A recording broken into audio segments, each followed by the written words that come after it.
आता मंत्रालयात किती पर्सेंट द्यायला लागतात?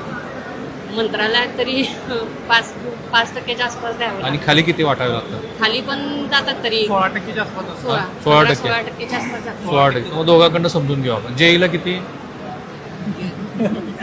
To be honest.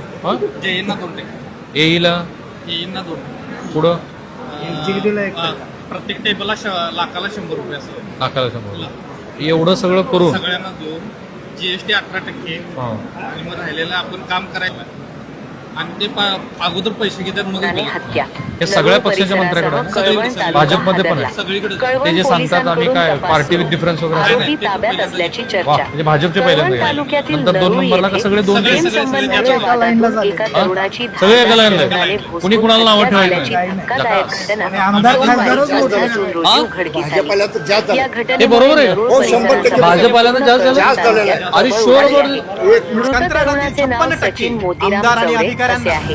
प्राथमिक माहितीनुसार सचिन घरी असताना संशयित आरोपींनी त्याच्यावर धारदार शस्त्राने हल्ला केला. या हल्ल्यात तो गंभीर जखमी झाला असून उपचारापूर्वीच त्याचा मृत्यू झाला. 3 वर्षांपासून ठेकेदारांची देयक थकलेली असताना आता शासकीय कामांमधील लाचखोरी आणि टक्केवारीवर धक्कादायक वास्तव समोर आलं.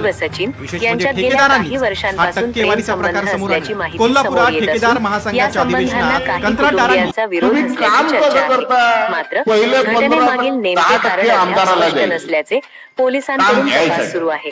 घटनेची माहिती मिळताच कळवण पोलीस ठाण्याचे वरिष्ठ पोलीस निरीक्षक हरेंद्र तेंभेकर यांनी पथकासह घटनास्थळी भेट दिली.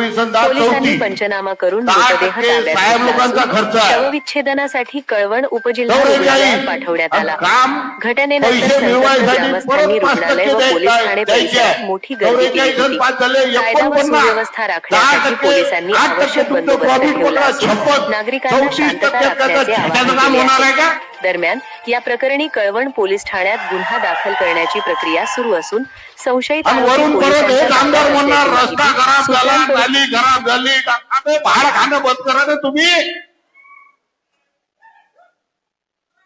सर्वांनी जर पैसे खाणं मी तर म्हणतो कॉन्ट्रॅक्टर जसा सैनिक देशासाठी लढतो तसा कॉन्ट्रॅक्टर सुद्धा देशासाठी काम करतोय. आम्ही रस्ते बनवतो, आम्ही दळणवळणाचे साधनं बनवतो, आम्ही ब्रिज बनवतो, लोकांना सुविधा व्हाव्यात बनवतो. तुम्ही याच्यात भाडं एवढी खाणार की त्याच्या घरचे लेकरं जगणं मुश्किल होणार आहे ठेकेदाराचे. त्याच्यात लेकरं मोठे करा लीडर लोकांचे. आणि त्याच्यासाठी काम घेतल्यावर 18% GST भरायचा आहे. त्याच्यावर 6% तुमचं कटणार आहे. म्हणजे किती झाले? 18 6 24 आणि 10 34. 10% साहेब लोकांचा खर्च आहे. 44 आणि काम पैसे मिळवायसाठी परत 5% द्यायचे आहे. 44 आणि 5 झाले 49. 10% 8% तुमचं प्रॉफिट पकडा 56. 34% काम होणार आहे का? आणि वरून परत हे आमदार म्हणणार रस्ता खराब झाला, नाली खराब झाली, भाडं खाणं बंद करा ना तुम्ही. सर्वांनी जर पैसे खाणं मी तर म्हणतो कॉन्ट्रॅक्टर जसा सैनिक देशासाठी लढतो तसा कॉन्ट्रॅक्टर सुद्धा देशासाठी काम करतोय. आम्ही रस्ते बनवतो, आम्ही दळणवळणाचे साधनं बनवतो, आम्ही ब्रिज बनवतो, लोकांना सुविधा व्हाव्यात बनवतो.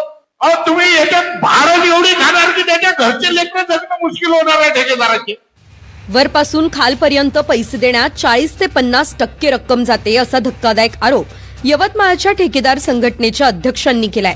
सध्या राज्यात विविध ठिकाणी सरकारी कंत्राटदारांचं अधिवेशन सुरू आहे. सरकारनं बिलं थकवल्याने अनेक महिन्यांपासून कंत्राटदार आक्रमक भूमिका घेत आहे. त्याचाच एक व्हिडिओ ट्विट करत रोहित पवारांनीही टीका केली आहे. याबद्दल अद्याप सरकारच्या बाजूने